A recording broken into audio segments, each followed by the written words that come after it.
안녕하십니까. 금주 토요일 오후 4시 세텍에서 발목 강화 토탈 패키지 TMM. TMM은 이제 텐서그레이션 무브먼트 메소드의 그 약어인데요. 해당하는 어떤 메소드를 통해서 발목의 취약부를 가지신 회원님들을 어떻게 케어하고 또 강화할지를 알려드리고자 합니다. 저는 강사 안영준이고요.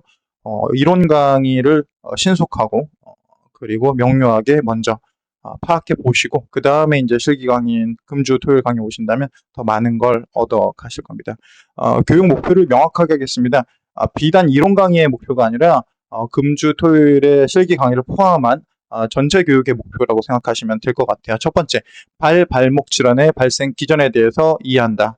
어떻게 이 발목의 질환들 여러 가지가 있잖아요. 각각의 그 질환들이 어떻게 발생하는지 이해할 수 있게 됩니다. 발목 질환 회원들을 만났을 때 우리가 제일 어려운 건 나중이 아니죠. 처음 방향을 잡는 거. 그게 어렵잖아요. 그래서 초기 접근법을 선택할 수 있습니다. 그 방법이 이제 들으시다 보면은 조금 고민을 덜겠구나 이런 것보다는요.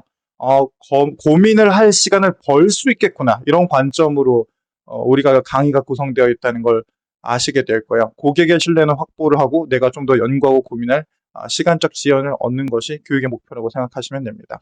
긴장통합 움직임 방법론 TMM이라고 말씀드렸죠. 텐서그레이션 무브먼트 메소드가 무엇인지 그리고 그 과정을 통해서 우리는 어떤 이득을 얻을 수 있는지를 개념적으로 이해하실 수 있을 겁니다.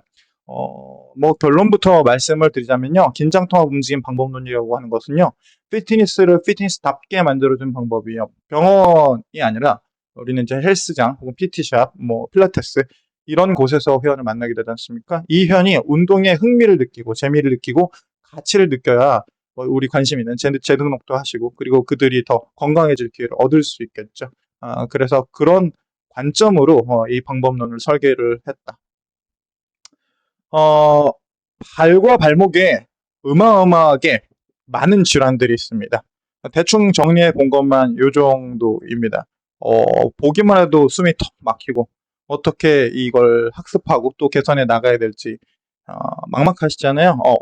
너무 걱정하지 마세요. 제가 하는 말들 그리고 금주 실기 강의를 쭉 따라오시다 보면 물론 그 짧은 기간 동안 모든 걸 다 해결할 수는 없어요. 다만 이렇게 접근하고 공부해 나가면 되겠구나라는 그 방향성을 명료하게 잡으실 수 있을 겁니다. 다 할 수는 없고요. 시간 관계상 이론 강의가 또 너무 늘어지면 안 되고 물론 이제 궁금하신 거 개인적으로 질문하는 건 언제든지 괜찮고요. 이론 강의도 너무 늘어지지 않게 딱 지금 하얀색으로 이제 선명하게 표시된 질환들까지만 다뤄볼 거고 하나하나 디테일하게 다루지는 않을 거예요. 제가 예전에 이제 온라인 강의로 족저근막염을 6시간 동안 다룬 적이 있거든요. 그러니까 이게 안 되죠. 다만 6시간 했다고 6시간 내용을 전부 다 알 필요는 없어요. 우리 현장에서 우리가 교육 목표 중 하나가 현장에서 초기 회원들한테 어떻게 접근할지 우리가 이제 쫄지 말고 자신감 있게 회원의 신뢰를 확보하는 거 초기 기선제압이죠. 그런 정도의 효과를 거두기 위해서 핵심적인 정보는 다 담았습니다. 그러니까 걱정하지 마시고 따라오시면 되겠습니다.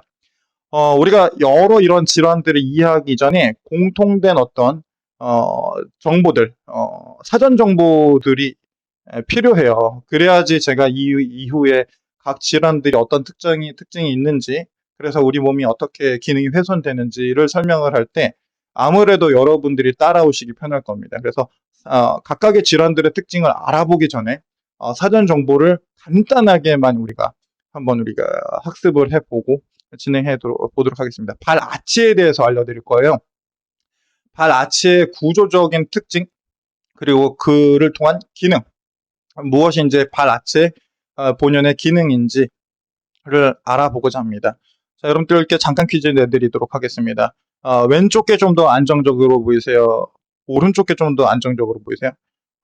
왼쪽 게 좀 더 잘못 안정적으로 보입니다. 기저면이 넓잖아요.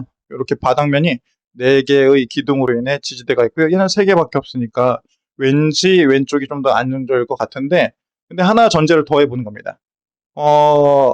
요 이제 의자의 4개의 이거 뭐라 그러죠? 하여튼 그 기둥 중 하나를 반토막 자르는 거예요. 그러면 의자는 본연의 기능을 해내기가 쉽지 않은 상태가 됩니다. 막 까딱까딱거리고요. 심하게는 의자가 이제 넘어질 수도 있죠. 앉았을 때. 삼각대는 어떻습니까? 삼각대 한쪽을 약간 자른다 하더라도요, 의자보다 더 불안정해지진 않아요. 물론 이 운전할 때보단 좀 저기 하겠지만, 너끈히 삼각대 역할을 해낼 수가 있게 됩니다. 그래서 대체로 헬스 기구들은요, 고정점이 4개보단 3개인 게 많아요. 여러분들 그 업장에 가셔서, 여러분들 저기 직장에 가셔서, 본인들 헬스장에 있는 헬스 기구들을 보시면 다 지지대가 3개 정도로 국한되어 있는 것을 확인하실 수가 있을 겁니다. 보다 더 안정적이다라고 하는 것은 상황에 따라 달라질 수 있는 거죠. 그러니까 삼각대가 좀 더 우리가 좀 더 변화에 능동적으로 대처할 수 있는 안정성을 보장해 준다라고 합의를 할 수가 있는데, 발의 아치가 그렇게 생겼습니다. 삼각대 같아요. 발의 아치가라는 건 발 자체는 우리 체중을 지지해 주지 않습니까?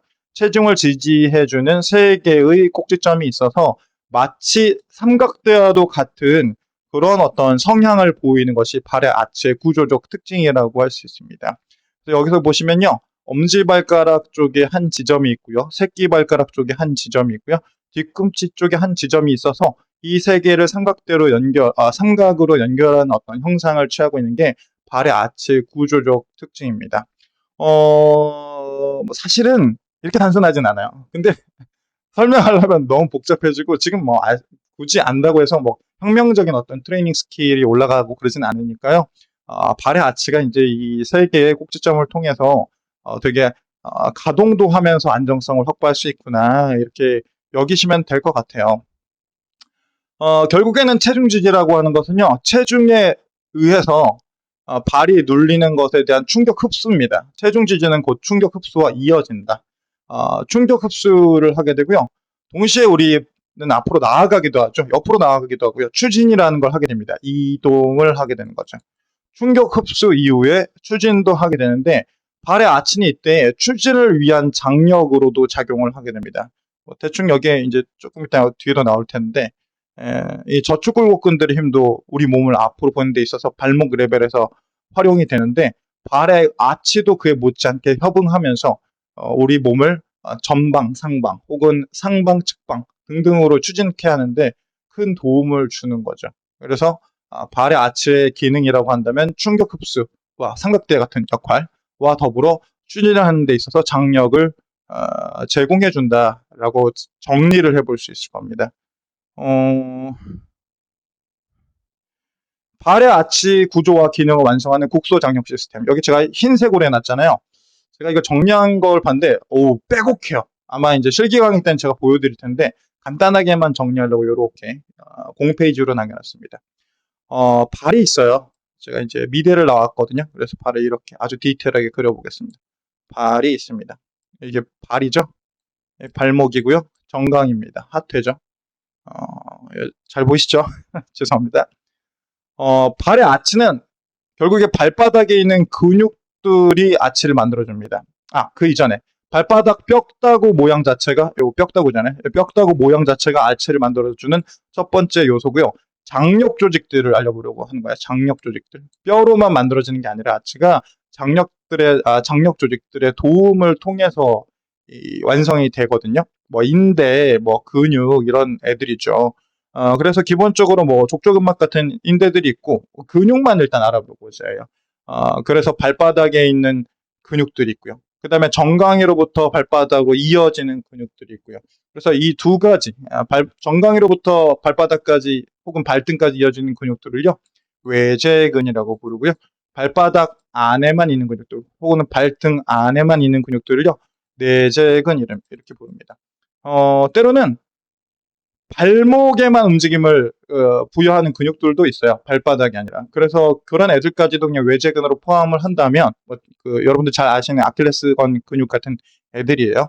그래서 외제근과 내제근들이 이 발바닥이라고 하는 국소 부위의 아치의 구조와 기능을 완성시켜주는 시스템을 제공한다라고 보시면 됩니다. 제가 왜 그냥 팩터, 요소라고 안 하고 시스템이라고 했냐면, 많아요. 그냥 내재근, 외재근 이렇게 단순히 끝나는 게 아니라 얘네들이 되게 외재근도 여러 개가 있고요, 내재근도 여러 개가 있고 뭐 그렇습니다. 그래서 제가 시스템이라고 이제 얘기를 하는 겁니다. 외재근들은요, 내재근들은 발가락을 구부리는 근육은 없어요. 발의 아치를 만들어 줍니다. 아체 분연의 기능을 수행하는 데 1차적인 도움을 주겠죠. 외제 근들은요. 발가락을 구부려주는 근육들이 있고요. 그 다음에 발의 아치를 만들어주는 근육들이 있습니다. 발의 아치를 직접적으로 만들어주는 어떤 근육들이 있어요. 뭐 아실 필요 없습니다. 그런 애들은 당연히 내재근들하고 같이 뭐 직접적으로 협응을 하는 애들이겠죠. 좀 더 큰 힘을 쓰면서. 발가락을 구부려주는 근육들은요. 발이 땅에 닿아 있을 때 이 지렛대 역할, 간접적인 힘을 통해서 여러분 지금 발가락을 한번 구부려 보세요. 발가락도 구부려지지만 간접적인 힘에 의해서 아치도 살짝 같이 올라가죠. 그래서 간접적인 영향으로 이제 아치를 만들어주는 거죠. 이렇게 정리하시면 돼요. 그러니까 우리가 발의 아치의 기능이 훼손됐을 때 그것을 회복하는 트레이닝 여러 가지 중에 한 가지 꼽아볼 수 있는 것은 발의 내재근 운동도 있지만 발가락을 구부리는 근육들도 잘 쓰이는지를 확인하여 보강해주는 운동도 있을 수 있겠다. 라고 볼 수가 있게 되겠죠. 뭐 그렇게 단순하지는 않지만 대충 요 정도 느낌으로 발아치를 만드는 근육들이 되게 여러 개고 발가락을 구부리는 근육들도 그에 포함이 되구나. 그렇게 생각하시면 됩니다. 이제 본격적으로 알아보도록 하겠습니다. 각 질환에 대해서 하나하나 제가 이제 파헤쳐 보도록 하죠.